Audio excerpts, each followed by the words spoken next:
Kinda funny how Naruto's world talks so much about peace because some of the people born into that peace look completely incapable of living in it. And honestly, no character shows that better than Mirai Sarutobi. Not Naruto. Not Boruto. Not even Kawaki. Mirai is different because she isn't carrying some god-tier destiny or ancient prophecy.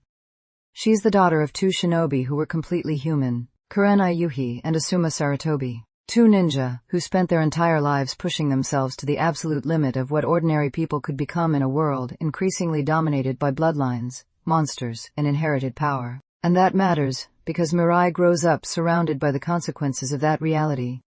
Her father dies in one of the most brutal moments in the entire franchise. Her mother survives, but emotionally, Kurenai never really comes back the same. And that's the environment Mirai is raised in. Not a heroic fairy tale, not a legendary clan fantasy, but the psychological aftermath of war. That's what makes Mirai such an interesting character analysis, because when we first meet her in the Boruto era, she technically lives in the most peaceful period the Hidden Leaf has ever experienced. But mentally she behaves like someone preparing for catastrophe at all times. Right from the beginning of the Steam Ninja Scrolls arc, Mirai treats her escort mission with Kakashi and Might Guy like a military operation disguised as a vacation. To everyone else it's a break. To Mirai it feels like a test. And that immediately tells us something important about her psychology.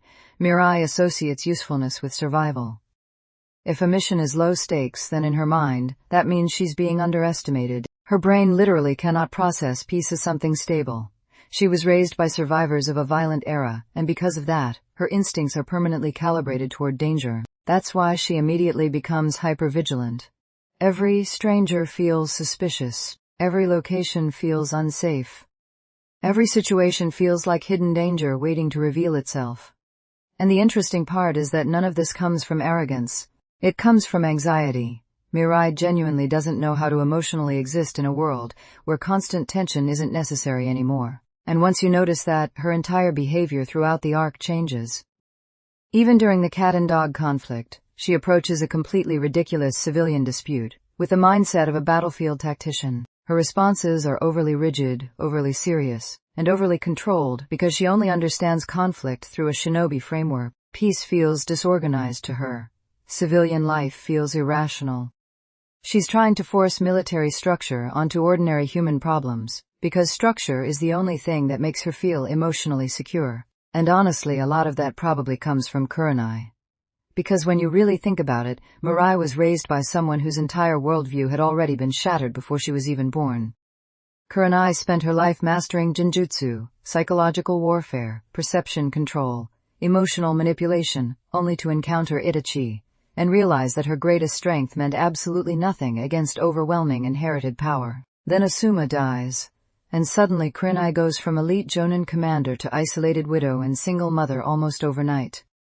The series never fully explores what that kind of emotional environment would feel like for a child growing up inside it.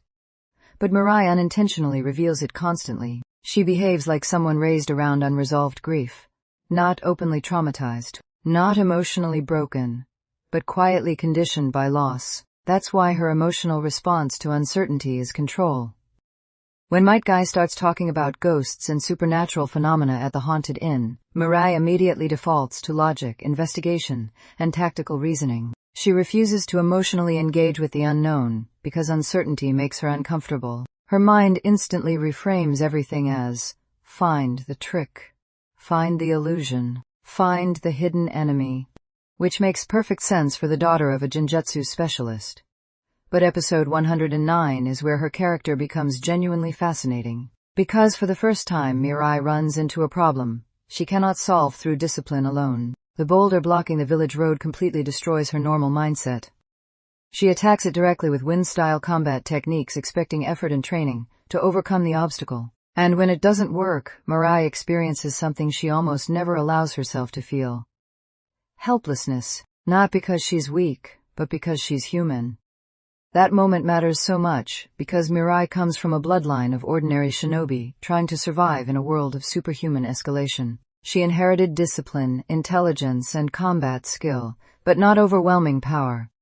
So when she's forced to step away from brute force solutions and do something as mundane as retrieving Choji's chips to resolve the situation indirectly, It psychologically humiliates her at first, but it also teaches her something important. Not every problem can be solved through force, pressure, or hypercompetence, and that realization becomes essential once Ryuki enters the story. Because Ryuki represents something far more dangerous than physical threat. He represents inherited grief, specifically the unresolved trauma surrounding Asuma's death. The replica scythe, the resurrection obsession, the fixation on the dead, all of it forces Mirai to confront the emotional legacy hanging over her entire life. But what makes her final breakthrough so satisfying is that she stops approaching the situation like a grieving child trying to live up to the past. Instead, she finally begins acting like her own person. That's why the final headband scene works so well. It's subtle, but psychologically, it's probably the most important moment in her entire arc. At the beginning of the story, Mirai wears the identity of Azuma and Kurenai's daughter. Every action she takes is filtered through expectation, usefulness, legacy, and pressure. But by the end, when she tightens her forehead protector and launches herself forward, the meaning changes completely. She's no longer trying to prove she deserves to exist beside the previous generation.